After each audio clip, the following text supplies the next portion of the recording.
हम आपके सामने पेश कर रहे हैं न्यूज नेशन का विस्तृत सर्वे कि आखिरकार क्या चाहता है बिहार। हम आपके सामने पेश कर रहे हैं एक ऐसा ओपिनियन पोल जो बारीक सवालों के साथ आपके सामने मौजूद है और प्रस्तुत कर रहा है कि दरअसल आज बिहार में कांटे की टक्कर होने के बावजूद एनडीए धीरे धीरे अपनी बढ़त बढ़ा रहा है और ऐसे में किस पार्टी को कितना वोट शेयर मिल सकता है। 43% लोग जिनसे हमने बातचीत की वो चाहते हैं कि एनडीए की सरकार बिहार में बने। महागठबंधन के लिए 41% लोग उसके पक्ष में हैं और 7% लोग ऐसे हैं जिन्होंने अभी तक या तो अपनी राय बनाई नहीं है या फिर उसे मुखर तरीके से प्रदर्शित नहीं करना चाहते। अगर उन 7,000 लोगों के बातचीत के आधार पर हम सीटों का प्रोजेक्शन को आपके सामने रखें, जो कि 138 विधानसभा में हमने लोगों से बातचीत की है, तो उसके आधार पर जो सीटों का प्रोजेक्शन बन रहा है वो ये कि एनडीए सबसे बड़ी गठबंधन के तौर पर आगे आता दिखाई दे रहा है। 120 से 124 सीटें एनडीए के खाते में जा सकती हैं और महागठबंधन के खाते में 115 से 119 सीटें जा सकती हैं, यानी कि बहुत ही कांटे का मुकाबला यहां पर है और 3 से 5 सीटें अन्य के खाते में जा सकती हैं। यानी कि ये चुनाव अपने आप में काफी महत्वपूर्ण इसलिए है कि कौन आगे बढ़ जाए ये कह पाना बड़ा मुश्किल है। खास करके 7% वो लोग जो अभी तक तय नहीं कर पा रहे या फिर अपनी बातों को सामने नहीं रख रहे, इसकी वजह से स्थिति काफी अलग सी बनती दिखाई दे रही है। भारतीय जनता पार्टी से श्रीकांत शर्मा जी, रीता बहुगुणा जी कांग्रेस से, पप्पू यादव जी और उसके साथ साथ कंवर वैद्य नकवी साहब और इनके सिंह साहब हमारे साथ मौजूद हैं। आप सबों का एक बार फिर से स्वागत है। श्रीकांत जी, जो स्थिति बन रही है उससे एनडीए आगे बढ़ तो जरूर रहा है, क्योंकि 16 तारीख को जो हमने 16 सितंबर को जो ओपिनियन पोल दिखाया था उसमें महागठबंधन आगे था। आज आपके गठबंधन को आगे बढ़त मिलती दिखाई दे रही है, लेकिन मार्जिन बहुत ज्यादा नहीं है और वाकई में दिक्कत हो सकती है अगर जरा सी भी ये जो 7% या 8% लोग हैं जो तय नहीं कर पा रहे हैं, उन्होंने अगर महागठबंधन की तरफ रुख बना लिया तो दिक्कत हो जाएगी आपको।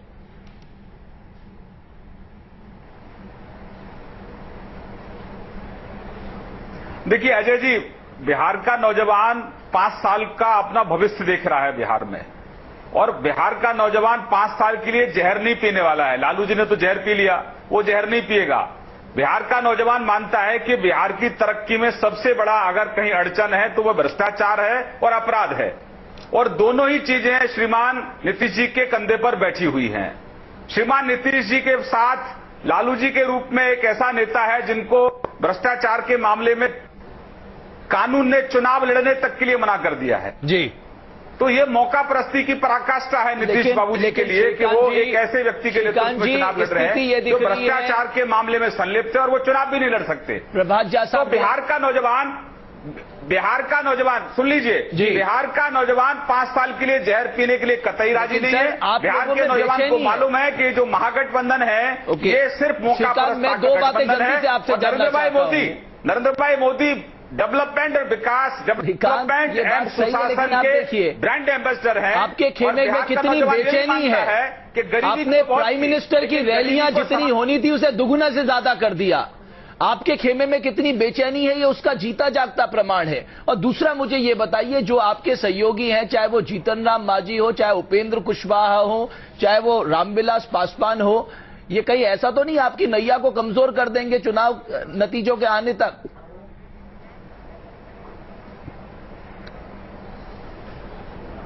ऐसा लग रहा है रमेश जी, आपने बहुत अच्छा सवाल पूछा जी। नरेंद्र भाई मोदी जी की लोकप्रियता आप देख रहे हैं। आपकी तो तीसरी आंख जो कैमरा है वो कैमरा भी देखता है कि किस तरीके से हुजूम उनकी रैलियों में उमड़ कर आता है। तो वो बिहार का नौजवान मोदी जी को सुनना चाहता है, क्योंकि Modi ji development and governance के ब्रांड एम्बेसडर हैं। और बिहार का नौजवान ये भी मानता है कि गरीबी मिटाने के लिए जो मोदी जी ने इनिशिएटिव लिए हैं कि गरीब आदमी का अब तक कोई बीमा नहीं हुआ। मैं बिल्कुल आपकी बात को बिल्कुल काटे बिना मैं बस एक निष्पक्ष राय यहां पर लेना चाहता हूं। हमारे साथ 2 वरिष्ठ पत्रकार इस वक्त मौजूद हैं, नकवी साहब और इनके सिंह साहब। नकवी जी और सिंह साहब, आप दोनों के लिए क्या वाकई में जिस बड़े पैमाने पर, विस्तृत पैमाने पर भारतीय जनता पार्टी के तमाम नेता आज बिहार में कैंपेन करते दिख रहे हैं, क्या वाकई में एक राज्य के चुनाव के लिए इस दमखम की जरूरत होनी चाहिए? सिंह साहब। नहीं, देखिए ये चुनाव है, चुनाव में आप फाइट टू फिनिश वाले एटीट्यूड में लड़ते हैं। मेरे ख्याल से प्रधानमंत्री जिस तरह जा रहे हैं ये एक वो लड़ाई है, बिल्कुल डिफरेंट है और होनी भी चाहिए। डेमोक्रेसी में अगर इस तरह की लड़ाई होती है तो इसमें बुराई नहीं है जी। लेकिन आज आप जो ये सर्वे दिखा रहे हैं, अगर आप गौर कीजिए, आपका सर्वे मैं अभी ये देख रहा था पॉलिटिकल, उसको सेफोलॉजी के पैरामीटर पे तौल रहा था। आपने 7000 सैंपल साइज है आपका जी। रेस्पोंडेंट 7000 है, मतलब हर कॉन्स्टिट्यूएंसी में 29 रेस्पोंडेंट्स है। 29 रेस्पोंडेंट्स का मतलब एक अच्छा सैंपल साइज है आपका, इसमें दो राय नहीं है। आपने जो वोट वेरिएशन बताया है, परसेंटेज वेरिएशन, ये 2% का है। अगर हम इसको क्यूब लॉ के हिसाब से देखें तो 8 सीटों का अंतर आना चाहिए दोनों के बीच में, जो आपके इस सर्वे में दिखाई दे रहा है। यहां तक बिल्कुल सही है, लेकिन एक चीज पे गौर कीजिए जी। अभी भी अगर यहां तक चुनाव के आने के बावजूद ये लग रहा है कि नीतीश सबसे एक्सेप्टेबल लीडर है, वोट वेरिएशन सिर्फ 2% का है, तो इसका मतलब है कि लालू का जो नेगेटिव इफेक्ट है नीतीश के पॉजिटिव पे, वो बहुत भारी नहीं पड़ रहा है। और अभी भी जनता लालू को भी इंडोर्स कर रही है और नीतीश को बाई एंड लार्ज कर रही है। हाँ, मोदी जी अगले 10 दिनों में किस तरह से ये हवा बदल ले, ये उनकी क्षमता पे डिपेंड करेगा। हमारे साथ प्रभात झा साहब भी भारतीय जनता पार्टी से जुड़ चुके हैं। बहुत बहुत स्वागत है प्रभात झा साहब आपके। लेकिन इससे पहले मैं आपके पास आऊं, पप्पू यादव साहब, एक इमेज आपकी क्रिएट की गई है बिहार में कि आपको बीजेपी ने खड़ा किया है, बीजेपी आपको एक वोट कटवा के तौर पर वहां खड़ा कर रही है और जनता आपकी असलियत पहचान चुकी है। ये इमेज आपकी प्रोजेक्ट की गई है बिहार में। देखिए, एक बात मैं बता दूं कि एक तरफ गड्ढा एक तरफ खाई, और जो बात आप नीतीश कुमार और लालू यादव के बारे में कह रहे हैं, मुझे आश्चर्य होता है कि जो लगातार परसेप्शन की बात, नीतीश कुमार की परसेप्शन की बात करते हैं, तो कलमा पढ़ने वाले मुसलमानों को भी इसने पसमंदा गैर पसमंदा में बांटा जी। और दलित महादलित पिछड़ा अति पिछड़ा जाति, सिवाय गाली गलौज के जाति के आप देखेंगे कि कोई सवाल और कोई मुद्दा शहीद होना चाहते हैं ये लोग, जो लोग हैं नीतीश, लालू यादव, सुशील मोदी जी। पप्पू जी, अगर अन्य की बात करें तो हमारे सर्वे के हिसाब से 3 से 5 सीटें मिल रही हैं, तो आप तो कहीं रेस में है ही नहीं ना। मैं आपको बहुत ही आप बीजेपी के उद्देश्य की पूर्ति नहीं कर पा रहे। कल किसी ने आज सर मेरी बात तो सुन लीजिए जी। मैं बहुत विनम्रता से कहूंगा कि आज जी न्यूज ने कहा जन अधिकार पार्टी 9 सीट, 6 से 8 सीट, 12-13 सीट हमको सेकुलर मोर्चा को दिखा रही है। कल आज तक ने कहा 12 सीट, आप कह रहे हैं 5 सीट। और एक बात बड़ी विनम्रता के साथ कि क्या मुलायम सिंह यादव, तारिक अनवर जी, शरद पवार जी, ये जितने लोग हैं जिन्होंने नीतीश, लेकिन कुल मिलाकर पप्पू जी, आप चाहे जो भी कह लीजिए, सरकार बनाने के लिए या सरकार बनाने की भूमिका में आप कहीं भी आते नहीं दिखाई दे रहे। मैं क्षमा चाहता हूं, लेकिन प्रभात जी, यहाँ पर जो अभी सिंह साहब बात कर रहे थे, अगर मैं उसी बात को जरा लेकर आपके सामने पहुंचूं, अभी भी मैं आ रहा हूं पप्पू जी, प्लीज सुनेंगे नहीं। नहीं पप्पू जी प्लीज, एक मिनट, आप एक बात सुन लीजिए, आप एक बात 1 सेकंड सुन लीजिए जी। नहीं, पहले 1 सेकंड सुन लीजिए। मैं आपको एक बात बता दूं जी कि आप जो भी कह लें जी, जो यूथ की बात करते हैं ना कि यूथ क्या चाहता है, तो यूथ तो 1 साल बीजेपी को देखा, और नीतीश लालू की बात तो छोड़ दीजिए, सेकुलर मोर्चा के बगैर किसी की सरकार बिहार में नहीं। ठीक है, आपने अपनी बात सामने रखी पप्पू जी, मैं क्षमा चाहता हूं, मेरे पास वक्त कम है, मैं क्षमा चाहता हूं, आपको बीच में रोक रहा हूं। प्रभात जी, अगर सिंह साहब की बात को लेकर यहां हम आगे आपके सामने सवाल रखें कि नीतीश कुमार की पॉपुलैरिटी आज भी इतनी है, इतनी तमाम दिक्कतों के बावजूद, कि नीतीश कुमार जी आज भी बहुत कांटे के टक्कर दे रहे हैं, अगर हमारे ओपिनियन पोल को पूरी तरीके से शब्दशः अक्षरशः सही मान लिया जाए। आपको नहीं लग रहा कि तमाम आपकी कैंपेन के बाद, लालू जी के सो कॉल्ड नेगेटिव इमेज के बाद भी आज नीतीश कुमार वाकई में बहुत तेजी से आगे बढ़ रहे हैं? देखिए, भारतीय जनता पार्टी चुनाव लड़ रही है। यहां पार्टी चुनाव लड़ रही है, वहां व्यक्ति चुनाव लड़ रहा है। आपने कहा था अभी कि सारी ताकत झोंक दी है। चुनाव में ताकत झोंकी ही जाती है और चुनाव जीतने के लिए लड़ी जाती है, और इसलिए हम वहां पर जब लड़ रहे हैं तो बिहार में यह पहला चुनाव है जो भारतीय जनता पार्टी पूरी ताकत से इसलिए लड़ रही है उसको वहां पर सरकार बनाना है। पिछली बार भी, अब आपने कहा चेहरा दिख रहा है, चेहरा तो नीतीश कुमार का हमने भी दिखाया था 2 चुनाव में, लेकिन कार्यकर्ता पूरे गांव-गांव में भारतीय जनता पार्टी के थे। अब उनके पास कार्यकर्ता नहीं है, समर्थक नहीं है, कुछ फॉलोवर होंगे, प्रभात जी, वर्कर नहीं है। प्रभात जी, जो बात आप कह रहे हैं उसे उन बातों पर हमने उन बातों पर हमने सवाल भी पूछे हैं और आइए सबसे पहले हम आपको उन्हीं सवालों के जवाब आपके सामने पेश करते हैं। रमेश। बिल्कुल, और अगर हमने सबसे बड़ी चिंता बीजेपी के लिए, बीजेपी के खेमे में जो खलबलाहट है, उसका मेन कारण यह है कि नीतीश कुमार की पॉपुलैरिटी किसी तरह से कमजोर नहीं पड़ी है और इसी के लिए जो नरेंद्र मोदी की रैलियां लगातार बढ़ रही हैं, बिहार में उनकी संख्या बढ़ रही है, वो सिर्फ और सिर्फ नीतीश कुमार की पॉपुलैरिटी को एक तरह से सामने रखने के लिए नरेंद्र मोदी ने खुद अपने आप को सामने कर लिया और उसका असर भी देखने को मिल रहा है। अगर हम हमारे पहले ओपिनियन पोल से आज की ओपिनियन पोल की बात करें, नरेंद्र मोदी के मामले में कहा जा रहा है कि वायदे पे ज्यादा भरोसा करने के लिए नरेंद्र मोदी को 46% लोग मान रहे हैं कि हां हमें विश्वास है कि वो हमारे वायदे पे खरा उतरेंगे, जबकि नीतीश कुमार के पक्ष में 43% लोग जा रहे हैं। तो इससे एक स्थिति बिल्कुल साफ हो रही है कि नीतीश कुमार जहां पर गेन कर रहे थे वहां पर खुद नरेंद्र मोदी ने सामने आकर उनको चुनौती दी है। बिल्कुल, मोदी के प्रचार से एनडीए को फायदा या नुकसान, यह भी एक बड़ा सवाल है, क्योंकि आज बीजेपी के पास प्रधानमंत्री नरेंद्र मोदी के अलावा कोई विकल्प नहीं है। यानी उनका सारा दारोमदार अगर किसी एक व्यक्ति पर है तो वो सिर्फ और सिर्फ प्रधानमंत्री नरेंद्र मोदी है और यह दिखता है। एनडीए को अपना सीएम उम्मीदवार घोषित कर देना चाहिए या नहीं, 51% लोगों ने कहा। और यहां पर मैं प्रभात झा साहब से पूछूंगा, प्रभात झा साहब आप दिल्ली के प्रभारी रहे हैं, आपने अपना अनुभव वहां के प्रभारी या अपने नेताओं को बताया कि साहब दिल्ली में हमने ये गलतियां की, कृपया करके ये गलतियां आप बिहार में मत दोहराइएगा। बिहार में कोई गलती नहीं हो रही है। हम हर राज्य की अपनी अपनी प्रकृति होती है, वहां की प्रकृति है। आप भी जानते हैं कि वहां पर राजनीतिक क्षेत्र में जागरूकता कितनी बड़ी है और भारतीय जनता पार्टी ने वहां पर, आप सभी की बात कर रहे हैं, नरेंद्र मोदी जी भारत के प्रधानमंत्री हैं और उनका कर्तव्य बनता है कि हर राज्य की जनता का उनको समर्थन मिले।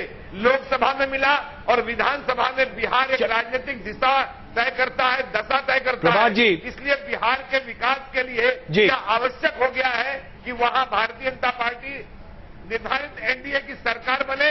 बिल्कुल प्रभात जी, आपके इन्हीं सवालों को लेकर हम जरा कांग्रेस के सामने हैं।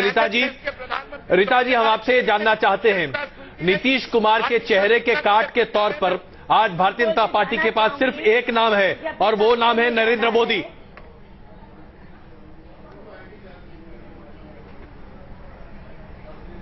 देखिए, मैं कहना चाहूंगी कि दिल्ली का बार बार आपने जिक्र किया जी। दिल्ली भले ही एक राज्य है, लेकिन वहाँ आधे से ज्यादा प्रबंधन केंद्र के हाथ में है।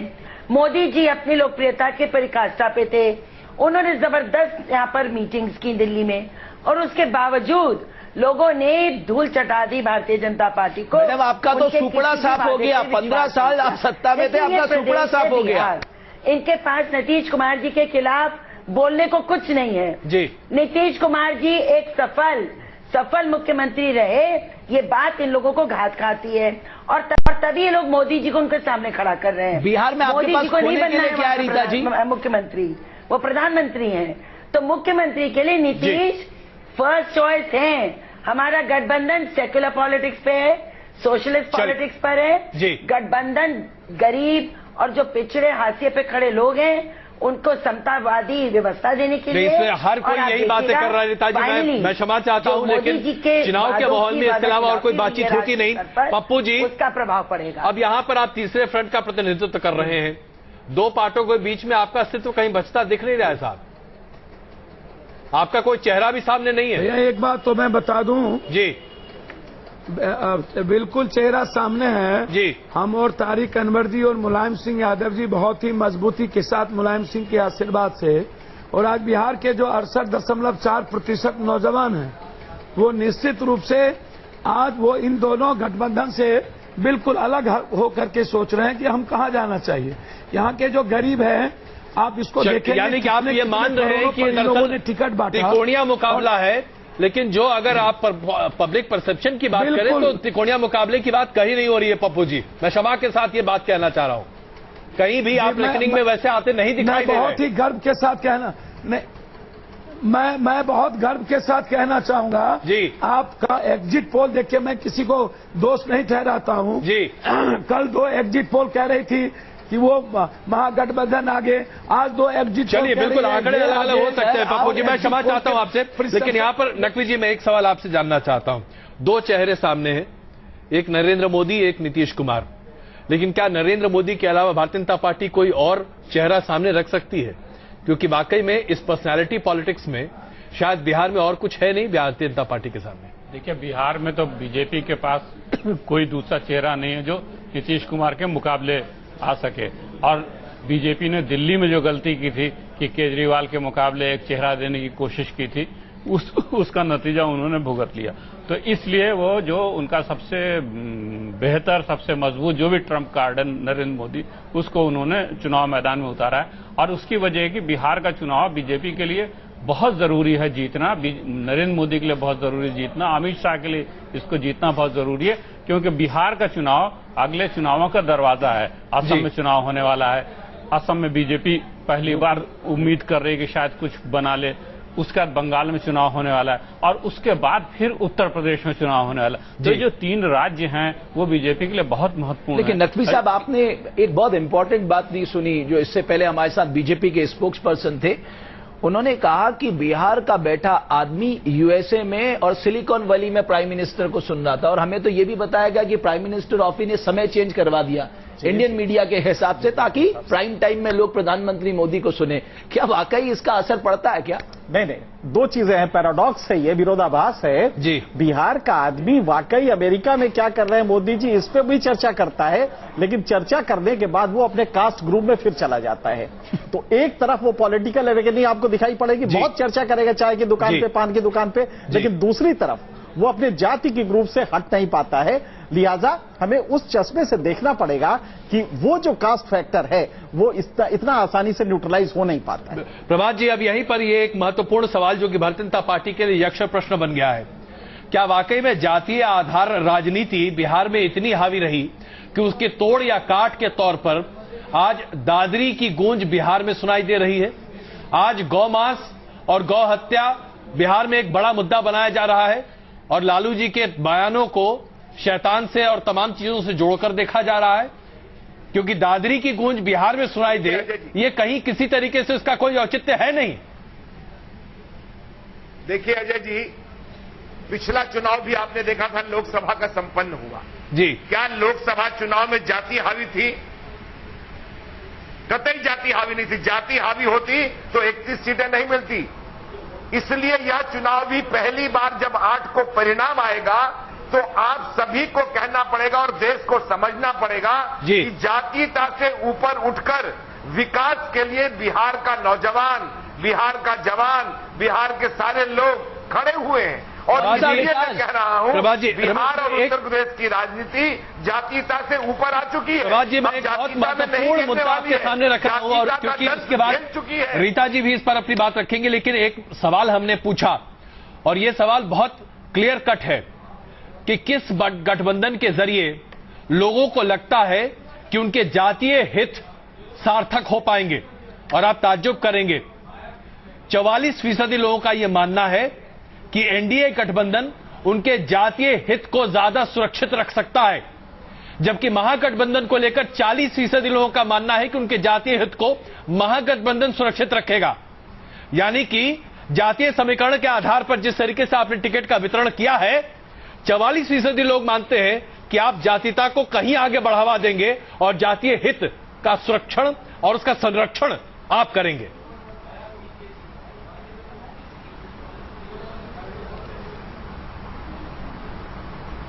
प्रभात जी, देखिए मैं बताऊं अजय जी, ये सर्वे में क्या है नहीं है, मैं तो आपको हवा का रुख बता रहा हूं। बिहार विकास के मुहाने पर खड़ा है।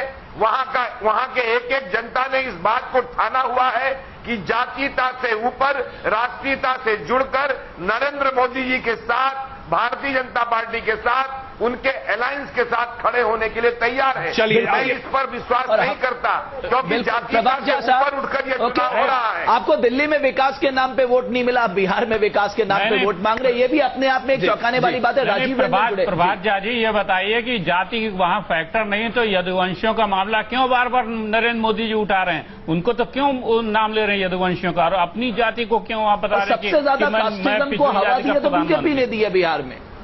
वह इसलिए उठा रहे हैं क्योंकि वहां पर यादव फैक्टर बनाया गया है, और इसलिए ये माना जा रहा था कि यादव उनके साथ हैं, जबकि सारे यादव, मैं मानकर चलता हूं कि यादव पूरी तरह से भारतीय जनता पार्टी, और इसलिए उनको विश्वास दिलाना पड़ रहा है। राजीव रंजन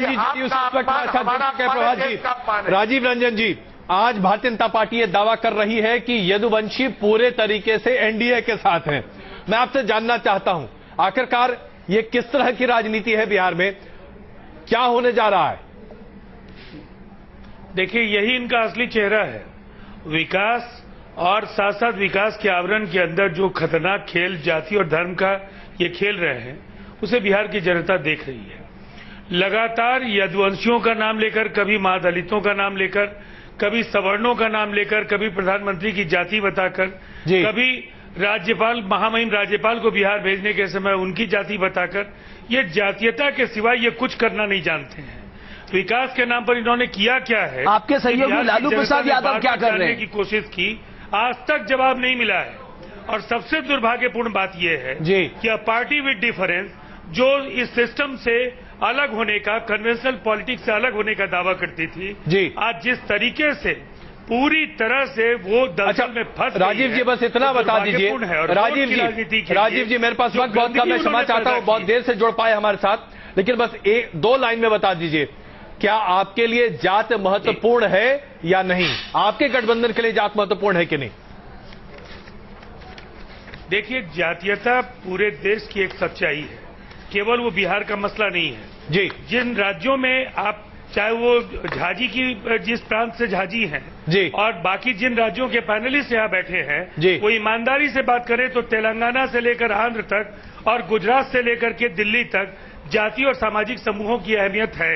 लेकिन हमारा जो रास्ता है वो निश्चित तौर पर समाज के उपेक्षित समूहों को विकास की रोशनी की मुख्यधारा में लाने का है। ईबीसी बनाया, दलितों में भी महादलित बना दिया, तो कुल मिलाकर आप इस इंपॉर्टेंस को जानते थे कि बिहार में बिना राजनीति गठजोड़ के आप चुनाव नहीं जीत सकते, और आपको ये बात माननी भी चाहिए। इसलिए लालू मंडल पार्ट 2 की बात करें, नीतीश कुमार सुशासन और विकास की बात कर रहे हैं। चलिए, मैं क्षमा चाहता हूं आप सबों से, क्योंकि इस चर्चा को मैं यहीं पे खत्म करना पड़ रहा है, लेकिन अभी जो वस्तु स्थिति बनती दिख रही है, हमारे इस ओपिनियन पोल के आधार पर ऐसा लग रहा है कि एनडीए अभी फिलहाल बाजी मारती दिखाई दे रही है, लेकिन पल पल स्थिति बदल रही है, ये हम आपको बता दें। 16 सितंबर को जब हमने अपना पहला ओपिनियन पोल किया था तो महागठबंधन आगे था, लेकिन आज एनडीए आगे है। क्या वाकई में चुनाव खत्म होने तक एनडीए अपनी इस बढ़त को बनाए रखेगा? यह यक्ष प्रश्न बना हुआ है, बिहार के मतदाता इसे तय करेंगे। लेकिन अभी हमने आपके सामने कम से कम बिहार की मनस्थिति प्रस्तुत करने की कोशिश की। बहुत धन्यवाद आप सबों का इस चर्चा में शामिल होने के लिए। लगातार देखते रहिए क्वेश्चन आवर।